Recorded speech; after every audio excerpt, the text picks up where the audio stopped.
All right, my son's birthday's up, and he decides he wants chicken and dumplings.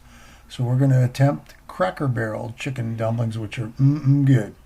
So of course, the first thing we're going to need is a couple chicken breasts. I'm going to make a double batch because I know it will get eating.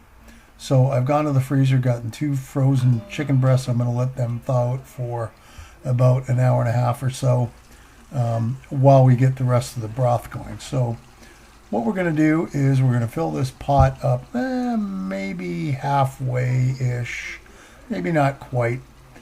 And the idea being is we're going to make our own chicken broth. I'm going to add some stock later on to it, but for this part, I know it works well. So we're going to take the water, throw it on the element, crank up the temperature to high, and of course add a little bit of salt and cover it up. Oh wait, of course I guess we should throw in the chicken. Now those are 2 rock hard frozen chicken thighs, which is my preferred chicken for making stock, and we're going to let that boil for a couple hours. So meanwhile, let's make the dumplings.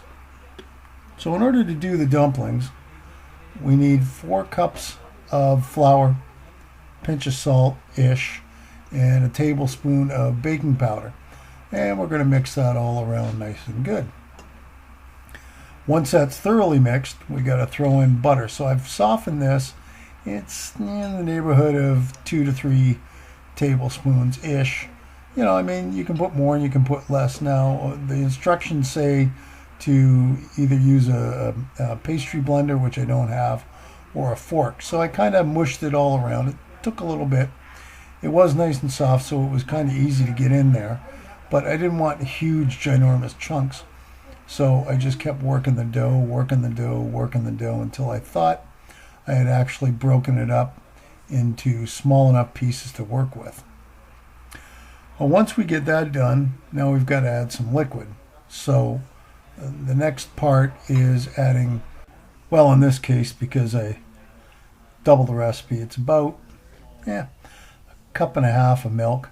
And of course, if it's a little too much, then we can add more flour. If it's not enough, we add a little more milk. You know, that's a good thing about cooking, is that you can always make adjustments for whatever you need.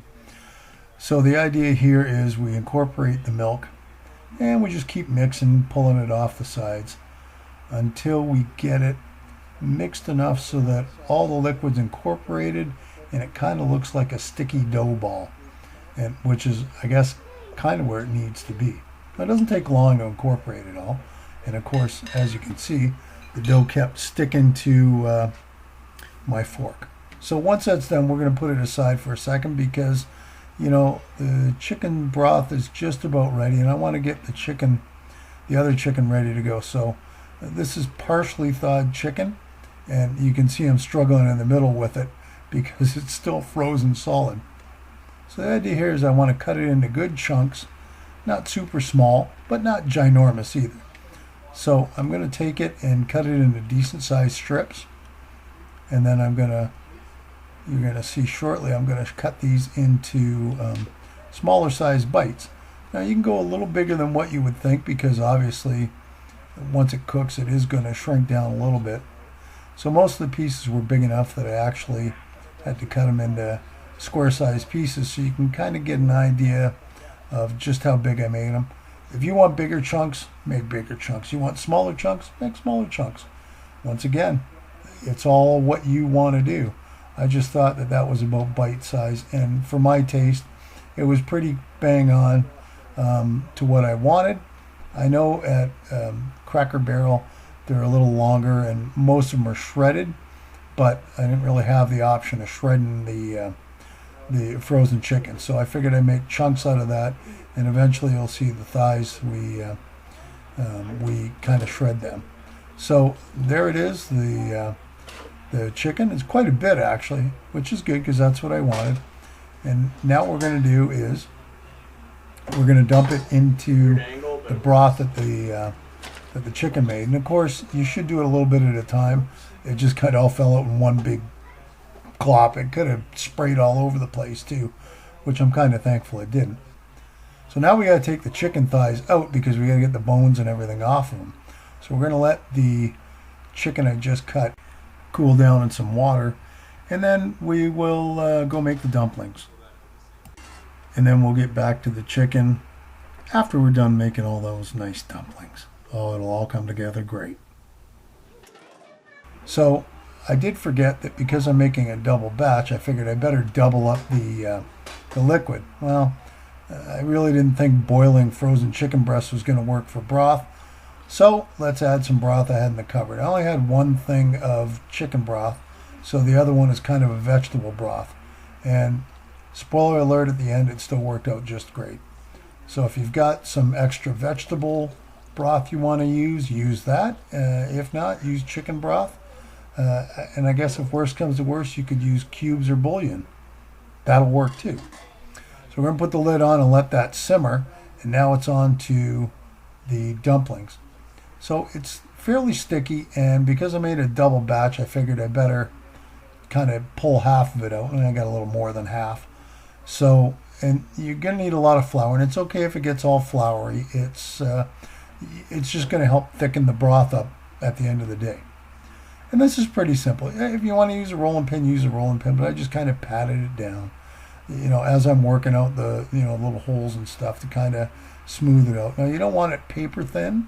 I guess if you do want it paper thin, you make it paper thin. But you do want it kind of dumpling thicky kind of thing.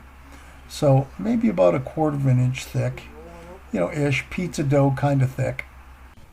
And we're going to keep spreading it out until we kind of get it to where we want to. And then once we're kind of okay, and it doesn't have to be perfect by any stretch of the imagination. This does not have to look perfect at all. As long as it's kind of spread out and kind of doughy looking, we're good. And that's why I'm doing it by hand. So now that we're done with it, we're going to have to cut it. This is where a pizza cutter comes in handy. Boy, does this ever work great. So you want thin slices, and I think the thinner the better. And it's a little hard to judge because they are going to puff you up. They're going to grow to about double the size, or pretty close to it. So don't worry about them being a little thin, because you want to make sure that you can at least eat them when you're done, unless you like ginormous puffs of thing that you got to cut, which I don't. I'd rather at least have it so that I don't have to fight with it once I finally get it in the bowl to eat. So there you go. And then now we're just going to cut it the other way. And of course, I made them a little longer than I thought. I was thinking at first, let's give them a little length, not taking into account that, of course, they're going to puff up, which I should have. So I ended up cutting some so they were almost half the size. And then I separated each one just to make sure you didn't end up with a big dough ball once we finally drop it into water. That took a few minutes. It really wasn't that bad. They were pretty well, because of all the flour, they pretty well separated on their own. So there you go. I threw them on a cookie sheet. I still got to do the other one. So this is going to go in the water that's simmering over on the stove, and then we'll get the other dumplings done. So here you see, this is after the second one's done, and you can kind of see, if you look, the first dumplings have already grown quite a bit in size. And the new ones sink to the bottom, and kind of as they cook, they rise to the top and get bigger and bigger. So there's a whole stock pot there worth of good food, but we forgot the chicken. So the chicken was cooling in cold water, so I didn't burn my hands.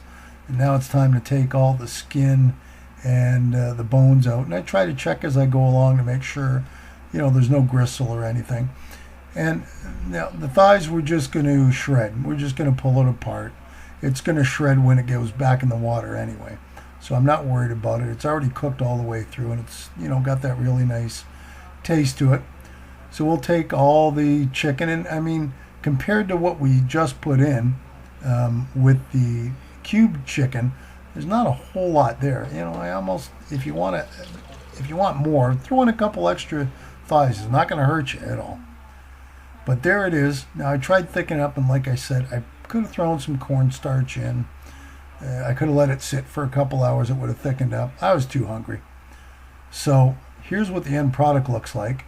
And man, oh man, I will tell you that it tastes as good as it looks. there it is. Cracker Barrel chicken and dumplings. I hope you enjoyed it, and happy birthday, Jacob. So there you go. That is chicken and dumplings, Cracker Barrel chicken and dumplings. Tastes just like the restaurant. It is fantastic. Now, yeah, it was a little watery. I put probably 2 quarts, couple liters more of liquid than I should have. I was trying to kind of balance out the extra dumplings that I was making, but it still worked out fine. By the next day, it had thickened up quite a bit more, so it was great. I hope you like this, and I hope you'll give it a try and let me know down in the comments below how it worked out for you. As always, and I'll say it over and over, if you haven't subscribed, please do so. I'd sure like it. Give me a thumbs up. That works too. And ring the bell. That'll tell you the next time I post a video, which is usually on Thursdays. If you have any suggestions for future episodes, let me know below and I'll look into them. And as always, we'll see you next time. Thanks for watching. Bye.